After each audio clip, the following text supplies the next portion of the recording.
you know.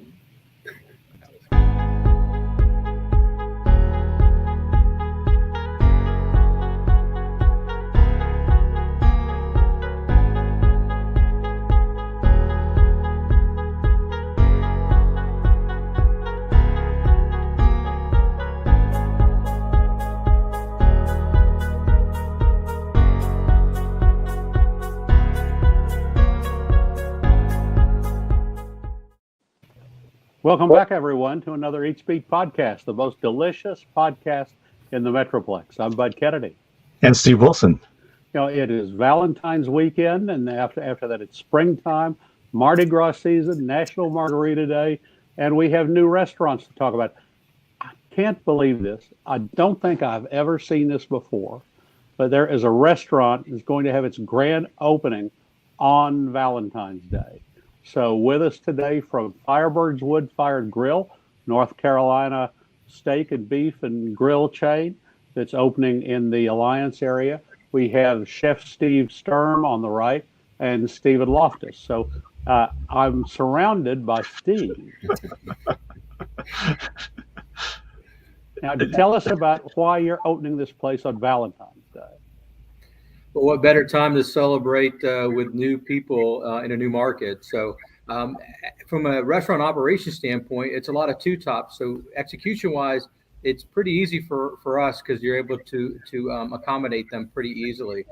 Plus, we have 15 people here supporting the launch of this restaurant. So we have so much support. And it was as soon as we could open because we're so excited about this market. So we wanted to do it as soon as construction signed off. So that's why we're opening. Well, I can tell you there's another restaurant opening next week, but they're opening on Tuesday. They're going to let Valentine's Day blow over first. I know it's a lot of money, but it's also going to be a lot of work. The new Firebirds is at 2900 Amador Drive. It's next to Chewy's on the North Freeway in the Alliance Town Center north of. You know, what's important is that there are not many places to eat out there. There are a lot of chains and a lot of kind of run-of-the-mill places, but there are not many really good places to take everybody and have all kinds of food and make everybody happy. I've never been to a Firebirds, but it sounds like that's what you're like. Chef Sturm, you have something for everybody? Absolutely. That is one of the hallmarks of our menu. First of all, it's all around that wood-fired grill. We light it up every day, all day long, and we have such a variety, whether it's our wood-grilled salmon with our key lime butter sauce or one of our hand-cut steaks that our certified butchers cut every day. We season everything with bold, flavorful seasoning. And then our sandwiches, lots of burger opportunities on our menu. And then our salads are second to none. Hand toss every salad, huge variety there with the different kinds of salads. So really, it's not just something for everyone. It's something for any meal occasion you could think of. You come in and get a filet and a beautiful lobster tail, or you can come in and have a burger and a beer and run to a game somewhere. Steve Wilson, I think you've seen some pictures, or you've been peeking at the menu. Is there something there to see? They've showed me some of their different offerings. They sent me a bunch of. They look really. Is that a fireplace in the background? Oh yeah, it's all about fire. Okay. You said that? I think that's their Cajun ribeye. That's correct. So tell us about that. Yeah, so that's a hand cut ribeye. We remove most of the cap and all the tail, and then we rub it with our signature chili rub. We char it to the guest specification and top it with a Cajun butter sauce that is just amazing, beautiful flavors, and really pairs well with a nice bottle of red wine. Now we have some good wood-fired grills here. We have Winewood and Grapevine. Now, you're not far away from Town Grill, one of the best local restaurants in Alliance Center. What kind of wood are you using? Is this are you going with a Texas wood, or did you bring something from North Carolina? No, everywhere we go, we use what's local available. And so in this market, it's a mixture of pecan wood and oak. What we try to do is have it at a consistent burn or therm temperature so that it produces the right amount of flavor and char. So that's what we're using in this market. I'm surprised there are any oak left with all the barbecue guys that using it up, Steve Wilson. Yeah, I was gonna say pecan's real popular, so it's people have been poaching pecan trees. So you got to watch out for that. Y'all have send me a bar picture too. Is that what your bars actually look like? Absolutely. We call it our liquor waterfall. But how many taps do you have there? We have 8 taps, mostly local beer here. So our focus is certainly on beer, but really those handmade cocktails that we have, we change it seasonally twice a year. So we're really trying to take advantage of the seasonality of what's available, peak freshness from produce standpoint. What's made Firebirds a success? Oh, go ahead, Steve. Seafood. I saw the sea bass. Is that what type of seafood do y'all carry? Yeah, we have quite a bit. We have salmon, which is one of our more popular dish, and that we would grill, and it is great on a salad. It's also phenomenal as an entree. We also have a striped sea bass that we top with shrimp sautéed in a key lime butter sauce, and it's over this beautiful ancient grains with asparagus. Really dynamite dish recently added. And then we have a couple of different shrimp dishes that we do: a strawberry and shrimp salad. We also have what we call Baja seafood pasta with shrimp in it. Just, very tasty. Now, and is this just special for this picture here for Valentine's Day, or do you serve it all the time? We serve it all the time. This is just a great example of the breadth of the menu that we offer, really focusing on the variety for Valentine's Day. Well, Steve mentioned that. What is on the special menu for Valentine's Day, and how much is it? Yeah, so we don't have a specific menu for Valentine's Day, especially in this market. We're brand new opening. We're really just focusing on having that variety and the different pairings that you can have, whether it's a nice seafood dish with, your partner gets a steak. And then, of course, all the beautiful accompaniments, whether it's one of our shareables or, a Big Daddy chocolate cake or a creme brulee cheesecake to finish up that meal. It seems like the most praised food on Yelp is the prime rib. Tell me about the prime rib, and that's going to set you apart in the North Tarrant market. Yeah, we love our prime rib. We certainly think that it's one of the best on the market. So we hand rub the prime rib with a mixture of garlic, cracked pepper, salt, rosemary, thyme, and sage, and we crust it all over, and we sear it, and then finish it in a slow cooking. It cooks for between 7 and 9 hours, so it's really tender. Then, of course, we make our own au jus by searing off and roasting all of our meat scraps, onions, fresh herbs, and let that simmer down. And then, of course, horseradish sauce, which is just dynamite pairing with it. This chain started in North Carolina, but it's spread nationwide. We get a lot of the big prime steakhouse chains here and a lot of the burger chains. We don't get much in the mid-price category. And it seems like that you've kind of successfully hit the middle and that you're able to grow. Why do you think that Firebirds has been able to manage and grow where a lot of the other mid-price chains haven't? Well, we've been very fortunate that we've had amazing people throughout the entire life of the company. And we think the number one, the breadth of the menu, we've stayed true to what we're all about, and that is that wood-fired grill. That centers us with everything we do. And so that is just kind of been our guiding principle of how we want to present ourselves. And then really the breadth of the menu, coming back to that, is a huge part of our success. And then even though we're a chain, we are part of the community. It's one of the things that we truly believe in, that we're there, we're local, we get to know our guests, and we want to be their go-to place, and they can count on us to execute every time, recognize them, and show our appreciation to them. These plates look really fancy. Now, is this a casual dining or are y'all a little higher end than that? We call ourselves polished casual, so it's kind of in that in between. It is absolutely not fancy, but the beautiful thing is you can use this for any occasion. Like I had mentioned earlier, you can come for a fancy dinner, anniversary dinner, or you could just come and have something simple, be in and out in less than an hour, and on your way to a movie. So that is another, I think, one of the things we've been very successful at, because you can come dressed to the nines, or you can come in shorts and a t-shirt and flip-flops and feel very comfortable because of that relaxed wood-fired environment that we provide. Steve, did they give you a picture of that chocolate cake? They've talked about it a couple of times. I think it's on one of these. Yeah, this one is. Oh, there. Okay, sneak it in there. All right. So is it an open kitchen where you can see them, y'all cooking and the fire and everything? 100%. So we put the grill right on the front line, so it's very visible. You can see the grill masters we have working that grill. You can see all the food coming up through the window.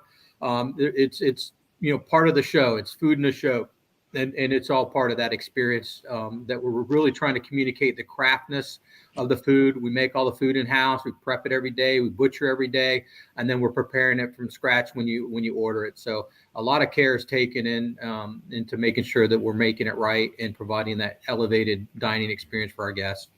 That's Chef Steve Stern from Firebirds Wood Fired Grill. He's with Stephen Loftus, and we're talking about the new Firebirds Wood Fired Grill at 2900 Amador Drive, next to Chewy's on the North Freeway. Tell me about what comes up after Valentine's. Super Bowl is Super Bowl dead for your restaurant, like some, or is Super Bowl a busy night? It's usually a pretty good day for us. It usually slows up a little bit in the evening, but just because they pushed it back a week this year, I think because of the Olympics, it's fallen on Valentine's weekend, so it's literally the day before. So we anticipate it being pretty busy. In this market, we'll be still just finishing up training. In general, it's a pretty good day for us. And then we also offer some. What we call our butcher shop. So we're offering steaks that you can buy and take home and grill for yourself. So we have a couple of things that our guests can order and take home if they're not wanting to come out to the restaurant, but they want to be able to prepare something at home that just help them out a little bit. And by now it's really getting to be patio season with the weather. More people than ever want to dine outside now because of we're still at the tail end of one Corona spike and waiting for the next one will come after spring break. So what do you have in the way of patio, outside dining, curbside takeout? What do you have for people who want to be outside or stay out of the dining room? Yeah, we have an amazing patio here. It is covered, and we have windows that open up, so you crank them open, so it's like you're sitting outside at a little bistro. A decent amount of seating out there. I believe there's 8 or 9 tables out there. And then, of course, we have curbside where, you let us know when you're here. We bring the food out. Actually, our to-go business and model is very robust. Our food is some of the best packaged. We've spent a lot of time in the last couple of years really perfecting our packaging. Like, for instance, our salads, which sell unbelievably to go, and they're just delicious. We have all the protein in this little sidecar so it doesn't wilt the salad when it on your way home. So we've taken a lot of care to make sure that things travel really well. So it's a big part of our business, and absolutely we have dedicated spots. We'll bring it right out to your car to make it super easy for you. How many Firebirds are there? This will be number 55 for us. Wow. And it started when? December 6, 2000. Okay, so y'all grown pretty good. Absolutely. We've been very fortunate. And like I said, our people make all the difference in the world. We have the best people from top to bottom. And that includes the brand new crew we have here in Alliance. They're just amazing people. Yeah, I was mentioning the new restaurant to my wife, and she's from Omaha. And once I wasn't sure exactly what the name was, the Fire brand, Fire something. And she goes, Firebirds? I said, yeah, Firebirds. Oh, yeah, I've been to Firebirds. Yeah, they have them in Omaha. Yeah, it does very well for us there. Well, you'll find that a lot of the I-35 traffic will stop in if they're coming down from Kansas, from Oklahoma, from the north. They'll stop into your location there. The next couple of years, if TCU still is in the Big 12, then you'll have quite a bit of traffic that'll recognize your restaurant from other markets, and that'll continue as people see you there on that I-35 location. Yeah, great location for sure. What is there anything that's special for Texas at all? Is there anything that you changed or added or took out for Texas taste? Yeah, well, we just started to launch our brunch, and so we don't have it at most of our restaurants. We're actually going to open brunch, and it's on Saturdays and Sundays in Texas. So that's kind of a first for us. It's the first time we've ever opened one of our restaurants with brunch. It's just something we're going to add company-wide sometime this year. So we're adding that to the Texas market. So we're really excited to be able to provide that and get some feedback from this town for sure. What kind of items are going to be on the brunch menu? Is this more of a Benedict or a pancakes and French toast or what? Yeah, so it's more Benedict-y. So we have a grilled salmon Benedict, top of the poached egg, and a lobster fondue. It's absolutely amazing. We have a couple of sandwiches. We have a brunch burger, top of the fried egg, bacon jam, cheddar cheese, and some lettuce and tomatoes. Beautiful. And then we also have a steak and egg bowl that's just delicious. So, and then of course we have some cocktails that because what's brunch without a couple of brunch cocktails? So we have our screwed up coffee, a couple different mimosas, a couple different Bloody Marys. A lot of fun. Steve Wilson, I'm going to have to start calling that the brunch freeway instead of the North Freeway. I mean, 7 Mile Cafe is, regionally known for brunch out there, and then the Black Bear Diner is opening up right across. So that's becoming a good brunch territory out there with everything. We like our brunches around here, so that's something that'll probably do real well.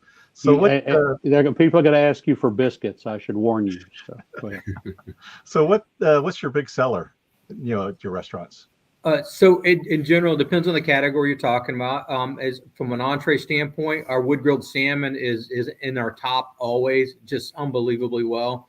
Our 7-ounce filet is one of our top ones, and then of course our Cajun ribeye is a fan favorite. From a salad standpoint, we have a chicken salad called a Colorado chicken salad. Has apples, homemade spiced pecans, blue cheese, or raspberry chipotle vinaigrette on mixed greens. It's really tasty. Shrimp strawberry salad does well. And then we have a burger that's one of our favorites, sells a ton of, called a Durango burger. So we take that beautiful chili rub, char the burger, pepper jack cheese, pickles, lettuce, tomato, and then these fried onion straws. Really beautiful, taste amazing. Where have you been eating while you've been here? Tell me the good restaurants. Have you had barbecue, Tex-Mex? Where have you been hanging out? I haven't had a chance to travel around. During the opening process, it's 6:30 in the morning till 9 o'clock at night. So I haven't been really getting out a whole lot. Now, previous to this, I've spent a decent amount of time in this general market, and I've had some amazing food. Not particularly in this area. I hadn't spent any time, but I know Jasper's was one that was outstanding. I think there's a Kenny's wood-fired grill that was really tasty. So I can't even remember all of them, but I love Texas. I love the food here. And again, everything's big, bold, and flavorful. Now, wood-fired. So when you come up to the restaurant, is it pretty woody smelling? We've had some barbecue places that the city got after about going like it's too much smoke. They're not next to anybody's house there, so as long as you're not next to anybody's house, you don't have to use quite as big of a scrubber. Yeah, it's not a bunch of smoke in the parking lot, but you can absolutely get the aroma. It's funny as we were stepping out of the restaurant to get on the call with you, we both walked out and like, oh my goodness, the smell in the parking lot is amazing, because you get that wood flavor mixed with the flavor of kind of the beef over the coals, and it just produces something that's just really just amazing. Get your mouth watering, even if you're not hungry. It's just amazing. Do you take reservations, and do you take them through an online service? We do. We use it through Open Table is our partner there. And I do want to mention about Valentine's. I haven't checked to see what your availability is on Open Table. Generally, for Eats Beat viewers who are still looking for a table on Valentine's Day, it looks like there are some late tables available at LRB, which is one of the nicest, but also one of the most pricey restaurants in Fort Worth. There are some late tables at 97 West, the big restaurant in the Hotel Drover in the Stockyards. There are open hours, primetime hours, at Lucille's on the west side of Fort Worth, which is a middle-of-the-road steak and chop house place with a little bit of pizza, a little bit of seafood. Also, there are tables available at the Tavern. That's one of Philippe Armenti's restaurants, just like Town Grill, and the Tavern in Fort Worth has some tables available. His other Pacific Table has a few spots available, and then a couple of the nicer upscale southwestern interior Mexico restaurants, Macero and Maria's, have some tables available. Also, Providence Hall in the Stockyards, Marcus Pasley's restaurant. Can't say it's very romantic. It's a great big place in the Horse and Mule Barn, but his food is first class, and Providence Hall has seats available. Some of those are on Resi, some of those are on Open Table. But if you're still looking for a place to go on Valentine's, also don't forget Valentine's lunch. Some places for Valentine's lunch are Piccolo Mondo in Arlington, the Italian restaurant, and Rise Souffle and the French restaurant in the shops at Clear Fork, and then the Arlington Mercury Chop House, where you have the overview of the whole entertainment district, Six Flags, the water park. It's from the 6th floor. You have this skyline view that has some lunch spots available. So those are some of my Valentine tips. Steve Wilson, where are you going for Valentine? We're staying in this year. Well, who's bringing the food? I'll be cooking. Okay. Yeah. It'll probably be steaks. All right. Well, we're actually going to a chain steakhouse that shall remain unnamed, but it's close and available, and we happen to get a place, and usually we would go someplace local, but this is someplace that's kind of easy in and out, and we're going to go early and try to go when it's not so crowded and not so full. So, Yeah, but we're looking forward to having Valentine's out this year. Yeah, go ahead, guys. Pandemic, I went to what was it, the Capitol Grill. That was they put little rose petals on the table, shaped as a heart. It's really nice. Well, and that's not the chain steakhouse I'm going to, but it's that same company. So now you know. Oh, yeah. And actually, I guess it's a chain seafood house and not a steakhouse. But and we always went to Rise Souffle, the French restaurant in Clear Fork, for holidays, and still love going there. But we're trying something a little different because we've been to Rise like 5 times in the last few months. We're gonna miss you, guys. The next time. Oh, I want to emphasize too, for people who hear Alliance and think that's a long way away, I want to remind everybody now that the toll lane is open, it's about a 10-minute drive from downtown Fort Worth to Alliance. I went out to Lupe Tortilla the other day. I go there or to Town Grill. It takes 12 minutes from downtown in the toll lane to get to the restaurants in Alliance. So it's as easy to get to Alliance as it is to get to Clear Fork or to City View. Don't hesitate to go to these restaurants north of Alliance, like the new Firebirds wood-fired grill, 2900 Amador Drive, near Chewy's. You can see it from somewhere. Do you know what exit it is? Do we need to tell people what exit? Steve? They don't know either. Number, yeah. You're the ones with a map. You're sitting in front of the map. I figured. Is it like next to Chewy's or It's right next to Chewy's. We share a driveway. Yes. I'm kidding, guys. People who've seen Chewy's, it's next to Chewy's. I want to thank our guests from Firebirds Wood Fire Grill, Chef Steve Sturm. Chef, are you related to Bob Sturm, the radio guy? Not that I'm aware of, but people are going to ask you a lot because we have a sports radio host here named Bob Sturm, who is quite popular. And then Stephen Loftus from Firebirds Wood Fired Grill. I only stumbled over that one time. Until next time on the Eats Beat podcast, I'm Bud Kennedy. And Steve Wilson.